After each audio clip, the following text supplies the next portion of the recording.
ಒಂದೇ ದಿನ 3 ಅಂಗಡಿಗಳಿಗೆ ಕನ್ನ ಹಾಕಿದ ಖದೀಮರ್ಗೆ ನಂಜನಗೂಡು ಪೊಲೀಸರು ಹೆಡೆಮುರೆ ಕಟ್ಟಿದ್ದಾರೆ ಕಣ್ರಿ. ಇವರಲ್ಲಿ ಒಬ್ಬ ಅಪ್ರಾಪ್ತ ಸೇರಿ 3ರನ್ನ ಬಂಧಿಸಿರುವ ಘಟನೆ ನಂಜನಗೂಡು ತಾಲೂಕಿನ ಹೆಡಿಯಾಲ್ ಗ್ರಾಮದಲ್ಲಿ ನಡೆದಿದೆ.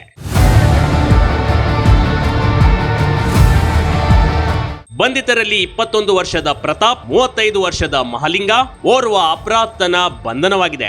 ಈ 3 ತಮ್ಮ ಶೋಕಿಗಾಗಿ ಕಳ್ಳತನ ಮಾಡುತ್ತಿದ್ರು. ಜನರಿಗೆ ಮಾರಕಾಸ್ತ್ರದಿಂದ ಬೆದರಿಸಿ ಕಳ್ಳತನಕ್ಕೆ ಸ್ಕೆಚ್ ಹಾಕುತ್ತಿದ್ರು. ಕೆಲಸ ಕಾರ್ಯಗಳಿಲ್ಲದೆ ಇಂಥದೊಂದು ಕಳ್ಳತನಕ್ಕೆ ಬಿದ್ದಿದ್ರು ಕಣ್ರಿ.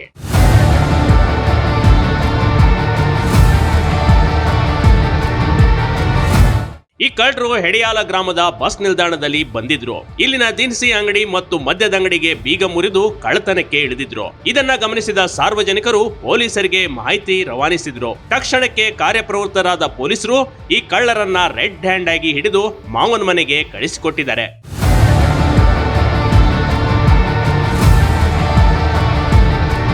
ಸದ್ಯಕ್ಕೆ ಶೋಕಿ ಅನ್ನೋದು ಯಾವ ಮಟ್ಟಿಗೆ ಯುವಕರನ್ನ ಹಾಳು ಮಾಡುತ್ತದೆ ಅನ್ನೋದಕ್ಕೆ ಈ ಕಳ್ಳತನ ಪ್ರಕರಣವೇ ಸಾಕ್ಷಿ. ಸದ್ಯಕ್ಕೆ ಈ ಕಳ್ಳರ ವಿರುದ್ಧ ಹುಲ್ಹಳ್ಳಿ ಪೊಲೀಸರ ಠಾಣೆಯಲ್ಲಿ ಪ್ರಕರಣ ದಾಖಲಾಗಿದೆ. Big TV Karnataka, Mysuru.